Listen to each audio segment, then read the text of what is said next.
Guys, मैं रायदेव sir और आपका स्वागत करता हूं जीएस विथ रायदेव सर के चैनल पर। पिछले वीडियो में हम लोगों ने बात किया था पंचायती राज व्यवस्था के बारे में और उसमें से पंचायत की संरचना के बारे में जाना था कि आखिर मुखिया का चुनाव, सरपंच का चुनाव और जिला परिषद का चुनाव कैसे होता है। आइए क्विक रिवीजन थोड़ा सा करते हैं, उसके बाद नेक्स्ट टॉपिक में चलते हैं। पंचायत की संरचना। पंचायत की संरचना हम जानते हैं कि झारखंड में हमारे त्रिस्तरीय पंचायत व्यवस्था लागू है। तो एक होता है ग्राम पंचायत, दूसरा होता है पंचायत समिति,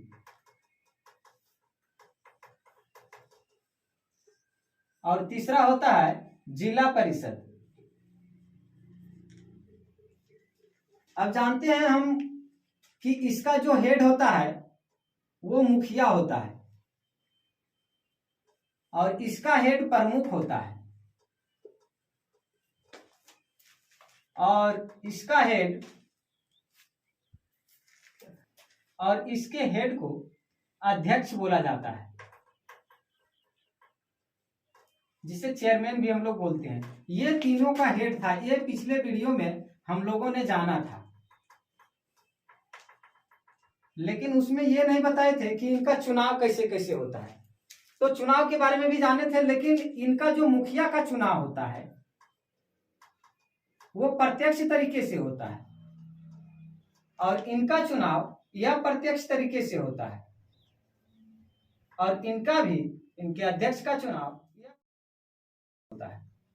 यानी कुल मिला के हम लोग जानेंगे प्रत्यक्ष चुनाव उसको कहते हैं जो जनता डायरेक्ट मतदान कर सकती है। तो मुखिया के चुनाव में जनता मतदान कर सकती है, लेकिन प्रमुख के चुनाव में जनता मतदान नहीं कर सकती है, और ना ही चेयरमैन, अध्यक्ष के चुनाव में जनता मतदान कर सकती है। अर्थात ये अप्रत्यक्ष तरीके से, ये भी अप्रत्यक्ष तरीके से और ये भी अप्रत्यक्ष तरीके से। हम लोगों ने ये भी जाना था,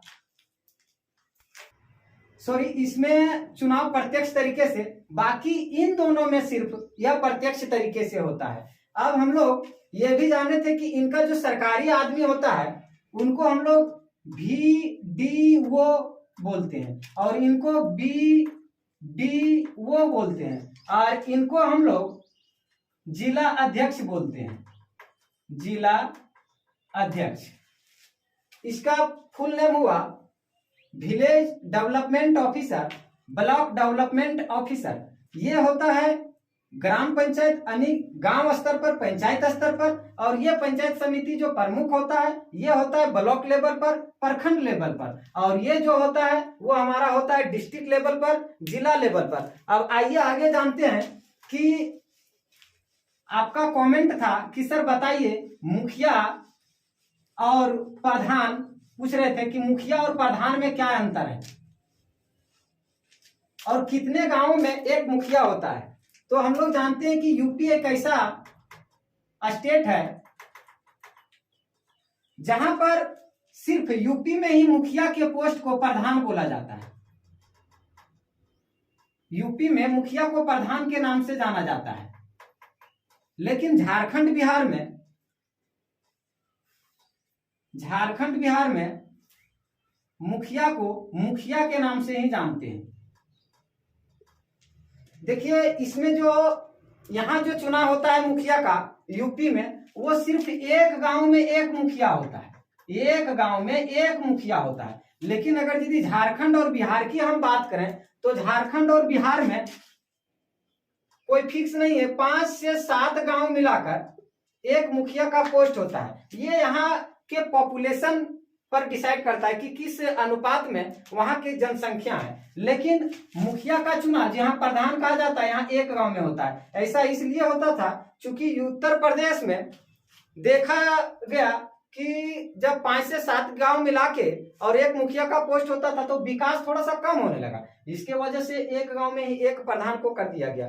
आप लोग जानते हैं स्थानीय स्वशासन सबसे पहले कहाँ लागू हुआ था? तो मैं बता दूं, स्थानीय स्वशासन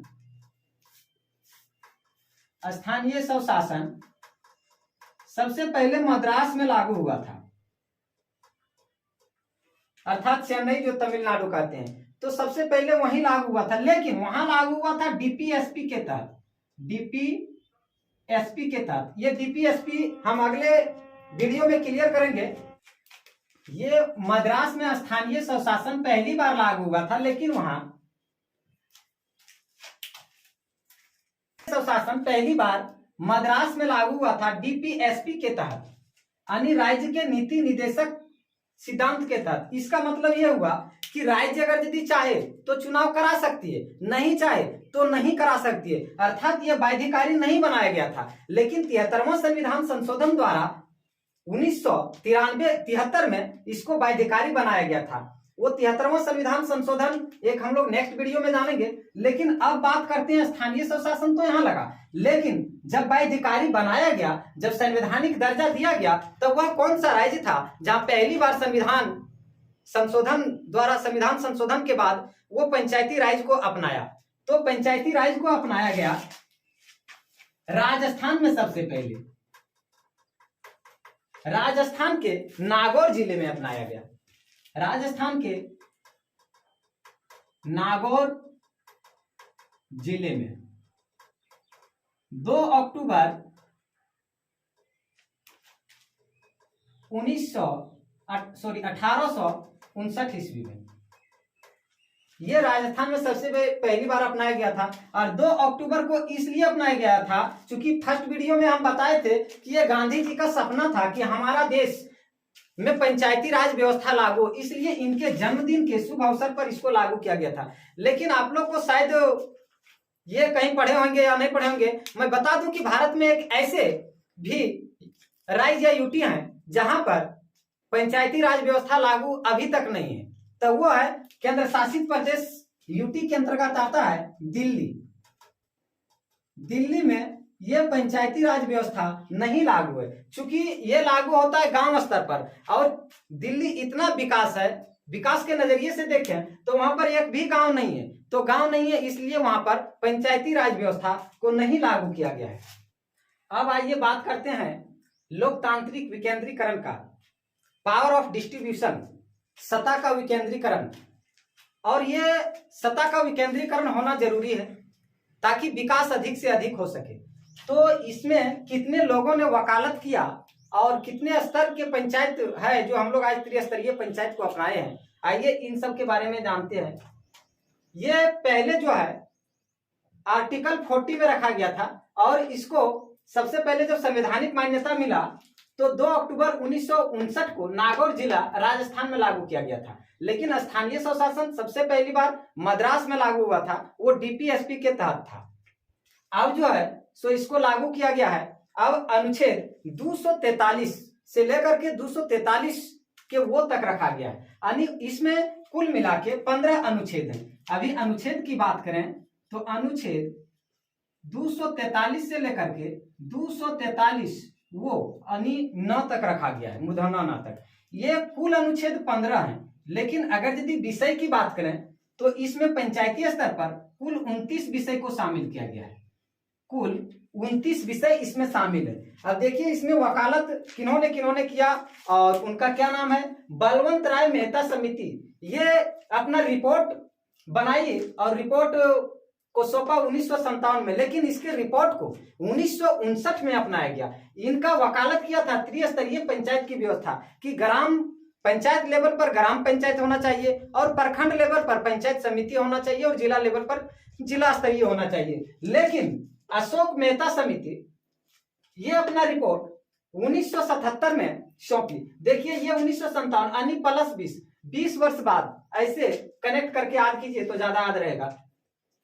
और इनका जो वकालत था 2 स्तरीय पंचायत, यानी इनका कहना था ग्राम पंचायत एक होगा और एक होगा जिला स्तर पर। ब्लॉक लेवल पर इनका नहीं माना गया था कि ब्लॉक लेवल पर नहीं होगा, और ग्राम स्तर पर इनका कहना था, ग्राम पंचायत का नाम था, इन्होंने नाम दिए थे मंडल पंचायत, जो आप लोग पढ़ते हैं मंडल पंचायत, तो ग्राम पंचायत को इन्होंने नाम दिए थे मंडल पंचायत, और ब्लॉक को तो खारिज कर दिए थे, ये तो चलेगा ही नहीं, और जिला स्तर पर होगा, अर्थात 2 होगा, 2 स्तरीय पंचायत की वकालत किया। अब आप लोग से अगर यदि कोई पूछे त्रिस्तरीय पंचायत किसके द्वारा वकालत किया गया था, तो बलवंत राय मेहता समिति, और इन्होंने कब इसको वकालत किया? 1957 में, और रिपोर्ट दिया और 1959 में इसको अपनाया गया था। अब आते हैं, अब अगर यदि पूछे द्विस्तरीय समिति, तो ये है अशोक मेहता समिति। अब आइए जीवी के राव समिति के बारे में जानते हैं। जीवी के राव समिति अपना रिपोर्ट सौंपती है 1985 में, और इनका कहना था वास्तविक सतह होनी चाहिए, ग्राम पंचायत का भी सतह होनी चाहिए, जो भागीदारी है महिलाओं का, पुरुष का, जो भी वास्तविक सतह है, केंद्र स्तर पर हो या पंचायत स्तर पर, ये वास्तविक सतह होनी चाहिए। अब एक और हमारे देश के वकालत करने वाले थे एलएन सिंघवी समिति। ये भी बहुत ही एग्जाम और व्यू से इंपॉर्टेंट है। एग्जाम के व्यू से ये थोड़ा सा कम आता है, जीवी के राव समिति, लेकिन ये तीनों आप कंपटीशन तैयारी करते होंगे तो देखते होंगे पेपर में लगातार पूछा जाता है। और ये अपना 1 साल बाद, ये इससे 20 साल बाद और ये इससे 1 साल बाद, यानी 1986 में इन्होंने अपना वकालत किया, और इन्होंने संवैधानिक मान्यता देने की वकालत की बात कही कि इसको जब तक संवैधानिक मान्यता नहीं मिलेगा तब तक हमारे देश में लागू ही नहीं हो सकता। डीपीएसपी के तहत तो इसका वैल्यू ही नहीं है। बाकी और भी न्याय पंचायत की वकालत, न्याय के बारे में इन्होंने, क्या न्याय होना चाहिए उचित, इसके बारे में, और त्रिस्तरीय पंचायत की वकालत भी इन्होंने की। अब कल हम लोग बात करेंगे 73वां संविधान संशोधन जिसके तहत जोड़ा गया, और 29 विषय वो कौन कौन से शामिल है और क्यों लाया गया। आज के लिए इतना ही। अब हम लोग मिलते हैं नेक्स्ट वीडियो के साथ। तब तक के लिए थैंक्स।